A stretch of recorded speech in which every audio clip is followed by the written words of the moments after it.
Hey everybody, welcome to Droppin Dimes. My name's Herran, and joining me as always, Jamelle Holloway. Jamelle, how you doing? Wonderful, man. Wonderful. How about you? Dude, I'm feeling the same energy. Like I said earlier, I'm coming off of a high right now. Yes, sir. Last night was incredible. As everyone knows, those of you who follow the NBA, who are listening to this show, we had 2 Game 7s yesterday. 2 Game 7s. Of course, today is the 16th, May 16th. We're recording this at 12 o'clock. Man, 2 Game 7s. Obviously, Boston versus Milwaukee earlier in the day. And then the Mavericks Suns primetime 7 o'clock. Uh, Dude, let's go ahead and let's start with the Mavericks. All right, let's start Yeah. with this incredible win. Now, of course, with these 2 Game 7s going on, um, kind of weird. The weirdest Game 7s, pair of Game 7s I think I've ever seen. Kind of duds as far as like a basketball quality goes, and there was no. It was not really down to the wire. I mean, like you could tell the Celtics had control. You could tell them obviously the Mavericks had control. So kind of weird, but still, it was. There's still Game 7. There's still that feeling that like it just captivates you. You got to watch, right? No matter what the score is. So let's start with obviously, in our opinion, the better of the two, Yes, sir. with the Mavericks Suns. So just immediate reactions, Jamel. What's your immediate reaction to this blowout of a game? Immediate reaction, one liner. Top five Mavs win of all time. Top five Yeah. Mavs win of all time. Yeah, for I sure. mean, it's easy because you can say, of course, the Mother's Day massacre against the Lakers. You can definitely say Game 2 of the Finals, 2011, Mavs come back to win. But this is up there with that, man. I mean, and I'm right there with you as far as we think about Game 7. The reason it is the best two words in sports, as everybody say, is because of the monumental moments we can think of, Yeah. across all sports.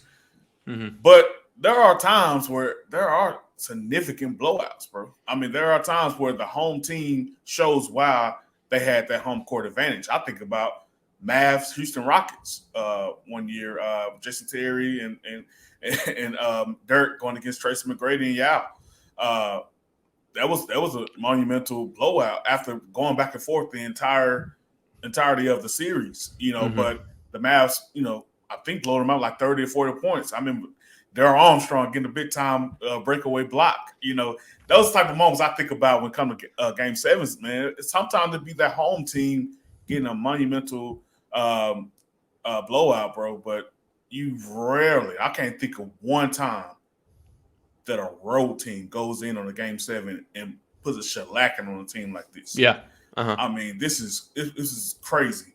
But ultimately, man, I believed my thoughts, because I believe there was going to be Suns in 7, of course. Mm-hmm. But my thoughts of that definitely changed after Game 4.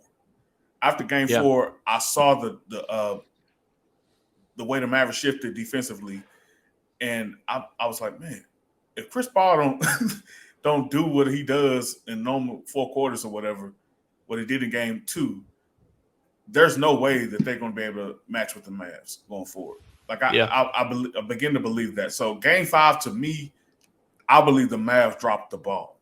They start to coast a little bit coming out of that third quarter, especially, and didn't focus on their defensive assignments.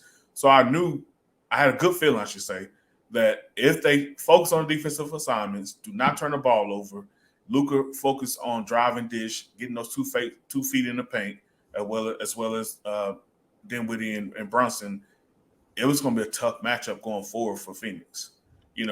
I'll let you get in. I got a lot more to say, but go ahead. Yeah, no, me too. I would say that, to piggyback off of that, the start of Game 5 was actually very similar to the start of this game. Right.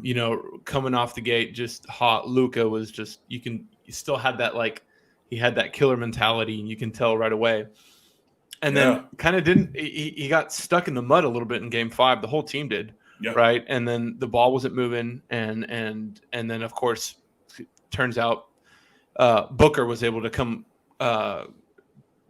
do that and make that offensive impact that we were talking about. Right. And then I think the difference between, I mean, obviously in this game 7, there's this historic just crapshoot of a game from these high level players of Chris Paul, Devin Booker, and even DeAndre Ayton.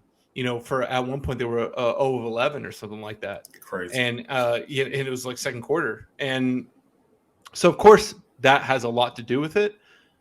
But let's say they play even 10-20% better, we're still up 20. It's still like the game before. Right. The Mavs did find something that kind of they unlocked a little bit of something that they were able to get even without dropping. I guess it was them dropping their threes, right? Mm-hmm. But even kind of that there's this like groove that they were finding and that they did in game 5, where they were getting their sets faster before them. They were attacking Chris Paul. And then game 7, they just were able to do it at a higher level. And I mean, it was kind of crazy that even like going into the third quarter, I was watching it with my brother, and he was like, "It's over, man. There's no way." And I'm like, I'm still kind of like, I don't know, man. I don't know. Right. And then it clicks obviously in the fourth quarter when we're still up almost 40. And I'm like, man, scoring 40 in a quarter is super hard. It's like that's really hard for teams to do. Then the other team got to go 0. Yeah, exactly. And so it's like at that point, it just kind of clicked. I'm like, there's no way they can't come back, and that's it. Like I said, there's a lot of things that stuck out to me, but to one thing specifically, obviously, because this has been something that's come up with Luka before, where his experience shows. The fact that he's been a professional since he was 13 years old shows. And Reggie and Kevin Harlan were even saying, one of them was saying that like Luka's been in a game 7 before. Luka's been in these moments, and he's not afraid of it. Right. As opposed to somebody like Devin Booker has not been in a lot of these. Of course, there was last year. And then of course Chris Paul has, but still, going into this game, it was going to be, is Booker going to bring it or is Luka going to bring it? Mm-hmm. And then of course it leads me to the second thing that just was, and I know you're going to have some thoughts on this, and I'll let you get to it, is Dinwiddie. Dinwiddie finally had his moment, and when it mattered the most. So that's when you can just give even more props. I'm like, wow, like we needed him.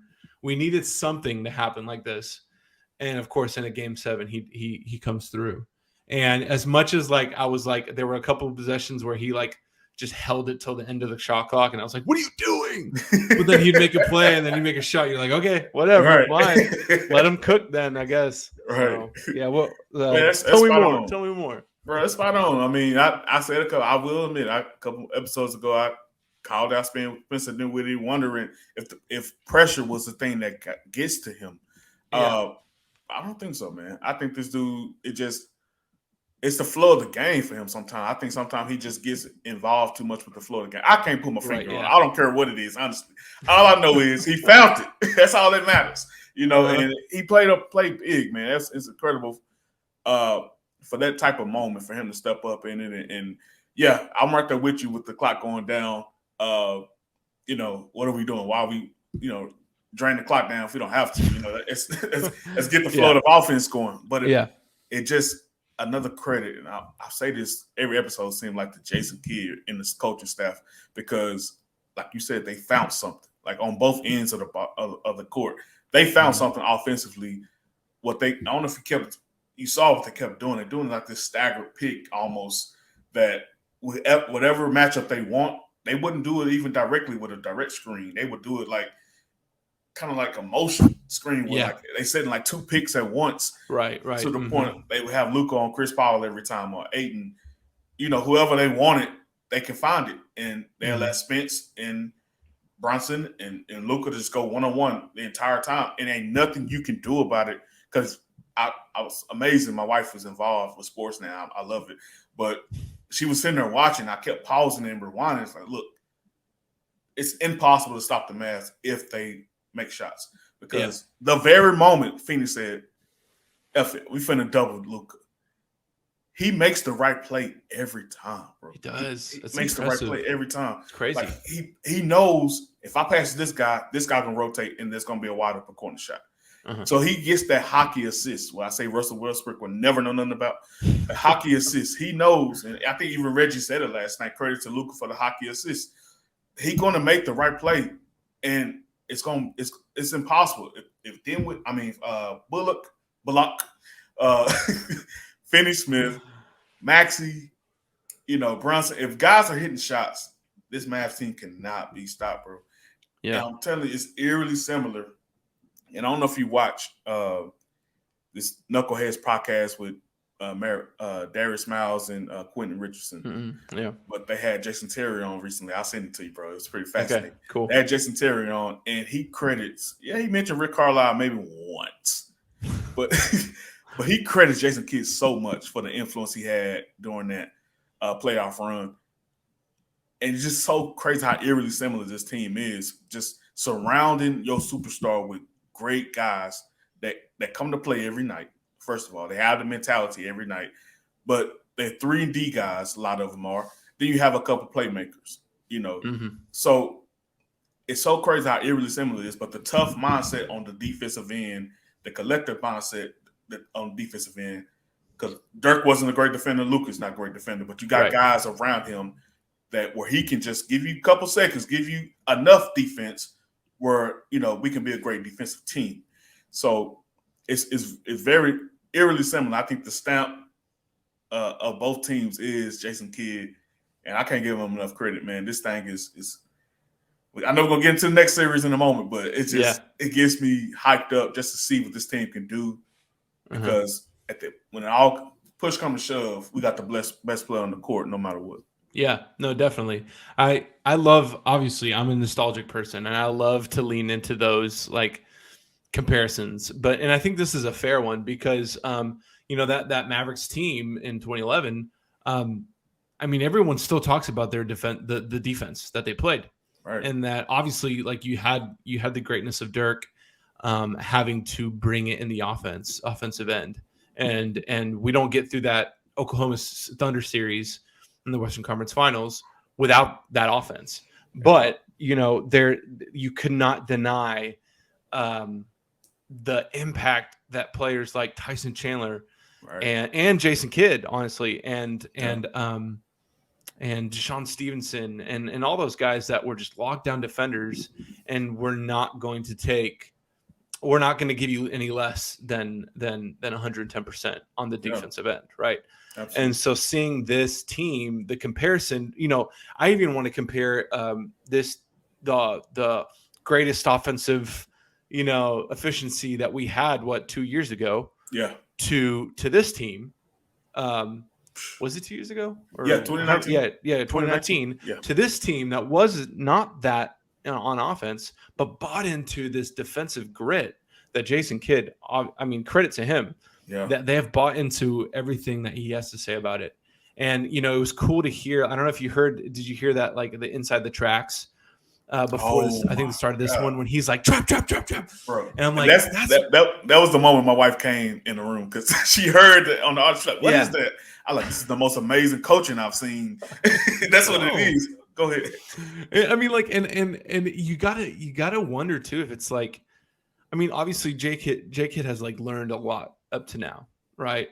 But then there's also, I think, that level of like ownership of this team. This is my team that because you could pick a handful of players in that 2011. If we don't have them, then I don't think we win it all. As great as Dirk is, obviously we don't have Dirk. You don't win anything, right? But you can make an argument that if you don't have Jason Kidd, that we don't win either. Absolutely. And I think in his career, his time with the Mavericks, and like people say, like, oh yeah, he rode the coattails of Dirk, and he was not the same kid at the end of his career, and like, no, he was great, he was awesome. Yes. He was a floor general still. Mm-hmm. Was he getting to the hoop all that? Was he driving a whole lot like he used to in his Nets days? No, but he was impacting the game in other ways, and I think he's underrated. as far as that time, his time at the end there with the Mavericks. 100%. But yeah, so I'm kind of going on a tangent now. I love talking about that 2011 team, but it's cool that like he's taken that ownership and has let these guys, or he's had these guys buy into it. Yeah. And then also, you see the thing, you see Dirk and Luka at the end of this game, like just like giving each other a hug and stuff. And I'm like, all these pieces coming together that are so great. I was saying that I was telling my brother and we had a couple other people over, and my wife was watching too, about how I think it was great that he got to play a year with him, rather than like it could have been like he was gone, then Luka comes the next year and he's like he's just kind of around the team but not really on the team, and is awkward or whatever. Yeah. But no, it's like they're former teammates, right? And that's so like great point, man. It's awesome, and so that I think Dirk also has an influence of like Jake Kidd knows what he's doing, man. Yeah. So buy into it, listen to this guy, and you see a little bit more of that intensity on the defensive side for Luka. So all these things I think are coming together to really,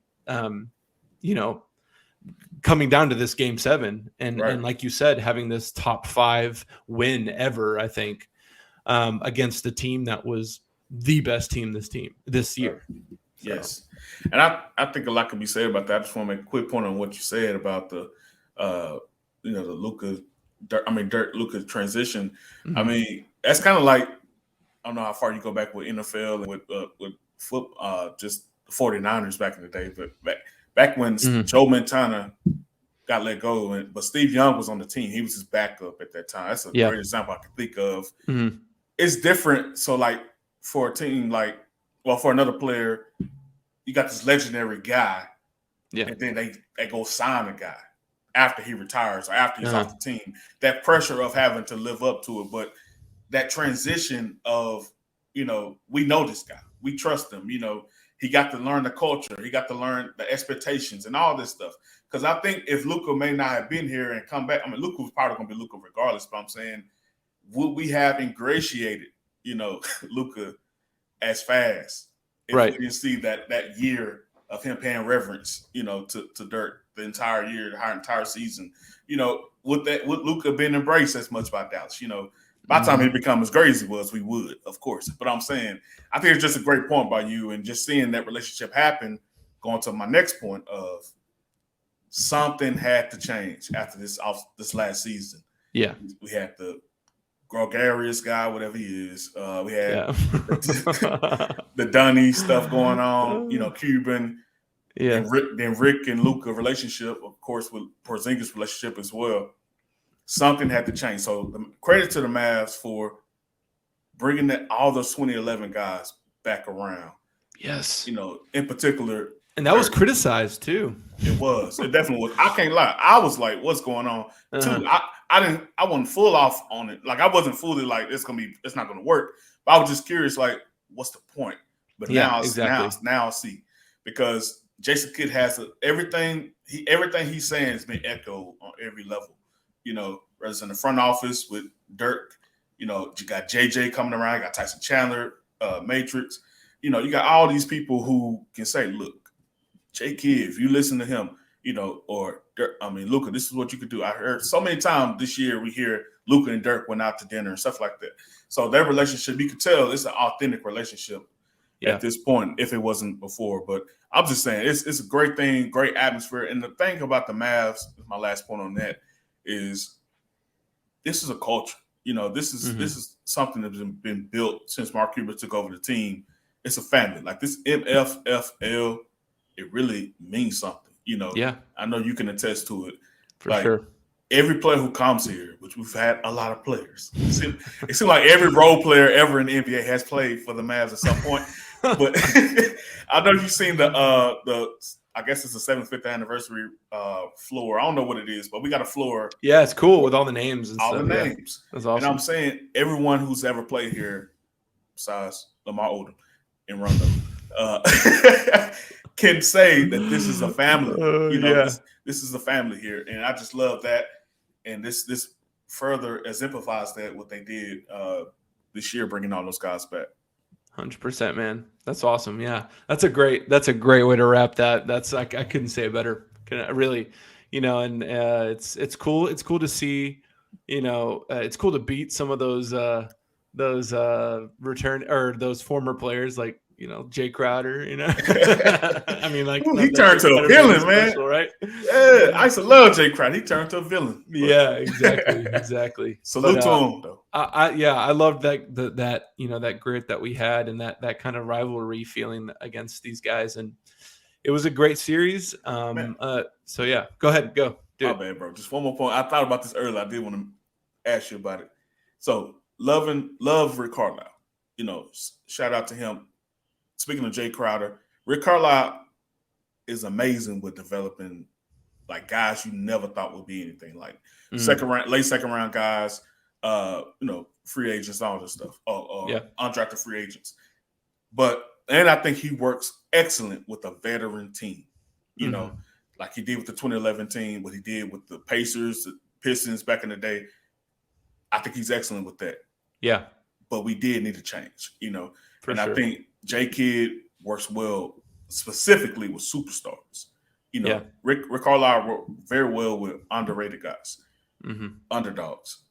Carlisle, if you look at what he did with the Mavs in 2011, of course, but what he's done since then, when he went to New York with Carmelo that year, took them far. What he did with Kobe and LeBron at the Dream Team, he brought those guys together. So I think even the more now that this was the perfect hire to replace Rick Carlisle, because Luka needed Jason Kidd more than anything. Yeah, not to mention that, like, I'm sure Jason Kidd probably learned a lot from Carlisle as well. Yes, absolutely. And he probably has had an influence on his, because he went straight into coaching. Right after after that odd season in New York. Even though it was successful. Right. But who knows how? I mean, it's not like Kidd had that much of a role, but still, So what I'm saying is he was fresh off of being a player, off of a championship a couple years, later. Right. And so I'm sure there's some influence there as well. And that's good. As a Mavs fan, I'm like, yeah, that's awesome. That's that connection that you get from that team as well. So absolutely, man. But yeah. Well, again, so the Mavericks won 123-90, and we'll go on to the Western Conference Finals first time since 2011. That's as well as the second round was the first time we got to the second round since 2011 as well. So, feeling good as a Mavericks fan. That's great. But yeah, so let's go ahead and go on to the next to the Game 7 that we had before this. Also, another great series against which is the Milwaukee Bucks. I can't talk today. The Milwaukee Bucks against the Boston Celtics. The Celtics go on to win this 109-81. This one was another weird game. This was kind of like the Game 5 of Suns Mavericks, where Milwaukee came on strong, right? And you're like, oh, they're ready. Here's the former champs, and they're going to take this game in Boston. Right. And then I think the stat was Giannis was 6 for 9, killing it. And then all of a sudden, boom, Celtics go on this run, and it just goes downhill. And he's like all of a sudden 3 for 13, and they can't make a play. Drew Holiday can't score. All the guys, they're just missing everything. You see that like highlight reel of Giannis missing up close shots that are like, that are basically just second nature to him, not going in. And honestly, I honestly think more than anything, the Milwaukee Bucks lost this game than the Celtics won this game, because I think those shots drop, right? Shots that normally go in, and I think it's different. Maybe it's down to the wire, and then it's like, okay, well, who's gonna step up, Jason Tatum or Giannis? Oh, Giannis. No, or Giannis. Just like who's gonna make the difference for either team. Now, again, I don't want to take away from the Celtics, because they won and they're a great team, and that's, I respect that. That's fine, but come on, like let's be real. Grant Williams scored 27 points. Had 7 threes. Right. I'm like, they had their guys step up, just like I guess we had our guys like Dinwiddie step up for the Mavericks. But I don't know. I don't know if it even makes sense what I'm saying, but I really think that like it was. I feel sad for the Bucks because I think after having that amazing Game 5 win themselves, I thought it was over. I thought, man, like you saw that greatness of Jrue Holiday stepping up, and they were going to be able to put away, but they really crapped the bed in Game 6, and they should have put it away, and they couldn't. And then, of course, you have a bad game, and unfortunately, it happens in Game 7. So, what do you think? Yeah, man. First of all, I need to give you credit for what you said about the last series. I mean, you predicted Mavs in 7. Let's go. Just be honest. What's up? I almost got this last one too, but I didn't. But you didn't, brother, because I did. I got it right. That's right. You said 7. You didn't say 6. Yeah. Nathan's one said 6. Right. Yeah, there we go. Okay. But no, I just knew it would be like a war of attrition after a while, and eventually it would show how much they need Middleton. Yeah, for sure. I mean, yeah, I think Bucks fully healthy are a better team, but Celtics, with no Middleton, it makes them an even team, in my opinion. So, yeah, it's something to be said that Bucks lost it because of the ineffectiveness of Giannis in the paint as he normally dominates. But you have those bad days. I mean, even with the Suns, they had a day, but even if they played half as good, half better, it probably wouldn't have been enough. But, right. Mm-hmm. Yeah, and that's another thing. Remember I talked about the Sixers ducking the Nets. That they lost games or set people down on purpose to lose so they could duck the Knicks in the first round. The Bucks did the same thing, bro. Yeah. I didn't know. I didn't really pay attention to them as much. It, man. Yes. Yeah. Don't you think home court advantage would have meant a lot? Yeah, this whole playoffs, it's meant so much. Yes. So I think a lot can be said about you just pay for that stuff. And shout out to the Celtics. They deliberately said we're not sitting people down. We're going to play hard all the way through because we're not ducking anyone. They said, Marcus Smart even said it, that we knew we got to face them anyway. Let's get it out the way. So shout out to them. They eliminated people number 1 pick to win this year, the Nets, and then they eliminated the champs from last year. Yeah. And I have a little bit more faith than maybe you do than in the Celtics because I really see them as the only team on par with the Mavs since the All-Star break. Like I know that you agree with that as far as the wins percentages, but I just see them as a team that will execute on both ends for longer than anyone else would. But the Mavs and Celtics, they're going to get a good shot every time down the floor, and they're going to play great defense. Those are the only 2 teams I can say that about, and they're not going to turn the ball over.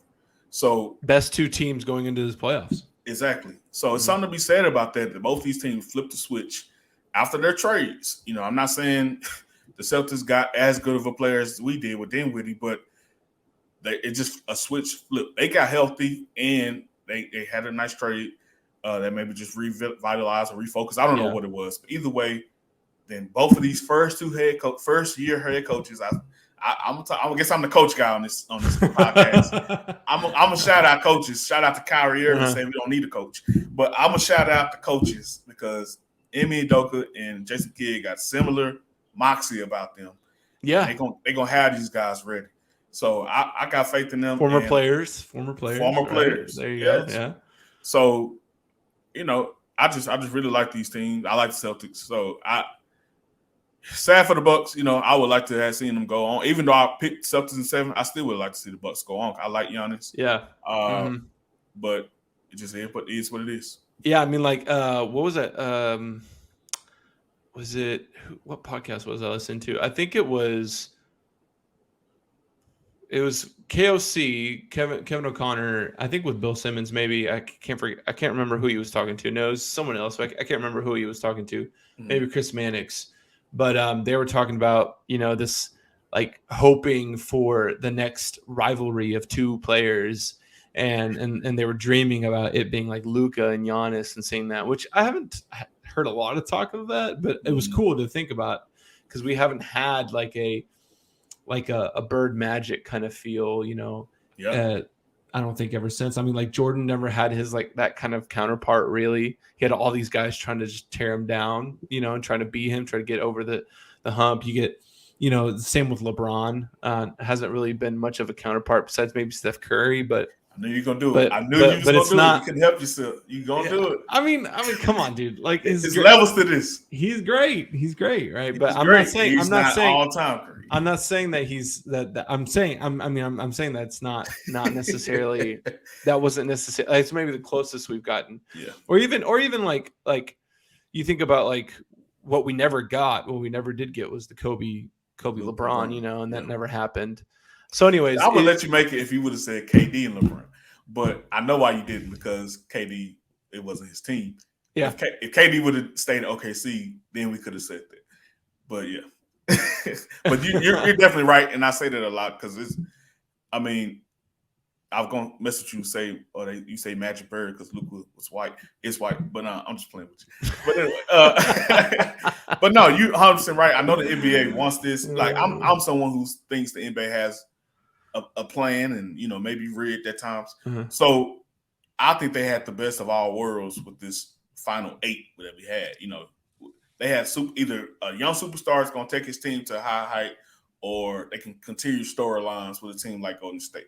So I think they or Milwaukee. So I think they got everything they can ever ask for. You know what I'm saying? Regarding the storylines. So I think Luka, Giannis would have been great, but. Also, you can say a lot to be said about, continued tradition of Boston, of course, but Miami got a little tradition of themselves. So whoever get there and win it, gonna leave the NBA in good hands, I would say. Well, yeah, no, totally. So that kind of leads us to the next thing where we're going to give our predictions. So let's give our let's give our Western Conference prediction. We don't have to talk a whole lot about like what we're going to think about the matchup, just kind of a little bit, because then of course we'll kind of halfway through that series we'll jump on a pod and kind of talk about how it's going and what we think. But I have a hard time like really visualizing this, this series, because they're going to play similar strategies, similar games. Both teams don't have really that dominating big guy. We have the advantage of all our guys can shoot. All our guys can look to score, as opposed to Draymond Green on the other side. That when you saw in that game 6, even though they won, there was times where he's like looking right at he's not looking to score at all. He won't even look at the hoop, man. Right. Which I definitely think the Mavericks will be able to exploit. Because I went with the Mavericks in 7 in the last one, I can't not go with them. And I have a feeling that this one's going to go the distance too. And I'm going to go ahead and just give another Mavs in 7 prediction as well.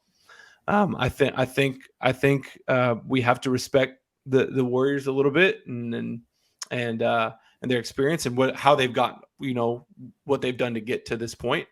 And so I want to say Mavs in 6, but I'm going to go ahead and say that I think more realistically is Mavs in 7. Gotcha. Yeah, I agree totally with you regarding the Draymond component. I cannot see a team that plays 4-on-5 beating a Jason Kidd-led team, Jason Kidd-led defense. Yes, Draymond does a great job with assisting and being a playmaker and all those things, but I just think it's going to be a significant advantage for the Mavericks. You said we got to pay respect to the Golden State history and everything that they've been. I will pay respect and say Mavs in 6 because I can't see. My wife asked me which one would hurt worse, Mavs losing to Golden State or losing in the finals. And I said losing to Golden State because I think this is a horrible matchup for Golden State. And I'll be hurt mainly because I'll be shocked. Yeah. If the Mavs lose to Golden State, because I just think I don't have that faith like you do. Yeah. I think Warriors are very, very fortunate to be as far as they are by playing the Nuggets, playing Memphis with their injuries and the chaotic chaos that went on in that series, and then them guys being so young and taking crazy, stupid shots. The Mavs, Luka at times will take some crazy shots. Don't get me wrong, but for the most part, the Mavs going to get good shots, play good defense, and then if it comes to the clutch, we got Clay. You got Clay. Don't get me wrong. I think Clay is more of a worry in this next series than anybody else on the Warriors team. Yeah. But other than that, if it comes down to clutch, we got the best player on the court. And I said this last week. I agree. There's nobody in the whole state of California, including San Francisco, specifically for the Warriors, that can stop Luka. Yeah. There's nobody. They can stop Draymond, Wiggins, whoever you want to say. Ain't nobody. Yeah. So Mavs in 6, and I only say 6 because I'm giving respect to Golden State. Sounds good. Yeah, no, I agree. We have the best player in the series, and it'll be fun to see how it shakes out. Game 1 is on Wednesday, and it's going to be entertaining. It's been so entertaining so far. So we'll see how it goes, and especially halfway, and see kind of feel out how this goes. Yeah. So going to the other side of the Eastern Conference. We have the Miami Heat versus the Boston Celtics. And this one, as much as I want to just keep leaning into that Mavs Heat finals 3-peat prediction, I think the Celtics, I just think they have the best players in the series. They arguably probably have the 2 best out of the four, in this series. I would say probably Jason Tatum, Jaylen Brown, then Jimmy Butler, and then Bam Adebayo. Right. And their defense is just incredible. I think the Miami Heat are also kind of like you were saying about the Warriors are just fortunate to be where they are. Right. With the teams that they've played. The Hawks sucked. Yeah. They're just bad team. Right. And then playing like a Embiid-less team, Hardenless team. Just this team that's just like just falling. I can't think of the words. Just, they're crumbling. Yeah. And so I think they're pretty fortunate to be where they are too. Right. That's not to say that their depth is incredible. We've talked about them. We've given them some of that respect, but against the Celtics team, I mean, and seeing who they've played and what they've been through, and like we said, the Mavericks and the Celtics have been the 2 best teams going into this playoffs. I think it's ultimately going to be them in 6. I'm going to go with Celtics in 6. Yeah, I'm pretty on par with you regarding everything you said. But I will say I think it will go 7. I think it will go 7. And one thing I believe that home court advantage is important. But I think the team left, and probably in the entire playoffs, if I really think about it, that has the least home court advantage will be Miami. Yeah. First of all, they crowd don't show up to an hour into the game, so and then they lose get down by 15. Everybody say, "Oh, time to go to the beach," So they got the least amount of home court advantage. So I really believe in the Celtics team. I think I believe in Jimmy Butler as well. I think he can get him a game by himself, but I think Boston's just too much of a complete team. That's not saying they as complete as a Milwaukee was if they fully healthy, but I'm saying they are too much of a complete team, I should say, for Miami to stick with to win 4 games. So I got Celtics 7. I think they got this new. We haven't talked about this yet. We got this new conference MVPs. That's right. That's right. So I'm gonna predict named after Larry Bird and Magic Johnson, right? Yeah. So for the Eastern Conference, I'm actually predict Luka Magic. There we go, right? Yeah. He definitely get it over there. But I'm gonna predict Jaylen Brown get the MVP. Okay. Get the first. All right. And I want to say that Robert Williams' health really will be a factor in this as well. In my pick here, if he's healthy, he will be a good major factor against Adebayo for sure. Exactly, and I think force Miami to be jump shooters. Now Hero, don't don't let him shoot. But everybody else force them to be jump shooters, and I think Celtics have a great chance of winning. Definitely. Well, man, I can't tell you how excited I am. Obviously, as a Mavericks fan for that series, but also just to see how it's going to play out, and I'm having fun just in my head, like thinking about, well, if we can get past the Warriors, like what kind of matchup will it be against the Celtics or the Heat or what's going on, So I'm just excited for it to shake out. This game is going to start tomorrow, I think, right?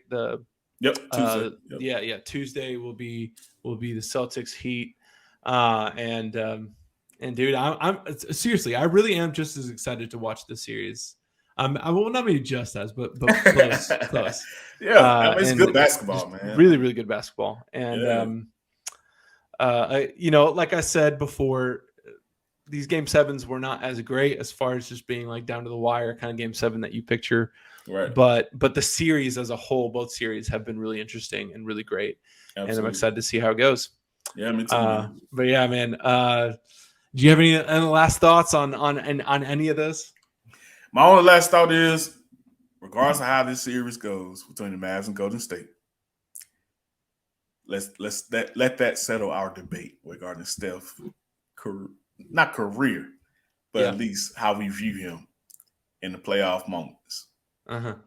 Let's let that be said, because if he dominates the Dodo and Bullock, I will take my hands off and I will say salute to him. I will. Yeah. But if he doesn't, I'm gonna need you to change your tone a little bit, my brother. Sounds good, man. I'm looking forward to it. Don't you worry. I'm like I said, if we're gonna end up playing the Warriors, it's Mavs all the way, man. So good. Well, that's gonna do it today, guys, for Droppin' Dimes. Thanks so much for joining us. Keep listening to our shows. Listen to what we got to say. I think we know a little bit of what we're talking about here. I think we're saying some intelligible things, right? Right. Sure. And I mean, it's when you have such a great product on the court like this, it's easy to talk about, right, Jamelle? Absolutely. Absolutely. It's great stuff. So, guys, join us next time on Droppin' Dimes. Thank you again for joining us here today. Thank you, Jamelle, for being here with me. As always, guys, we'll catch you on the next one. See ya.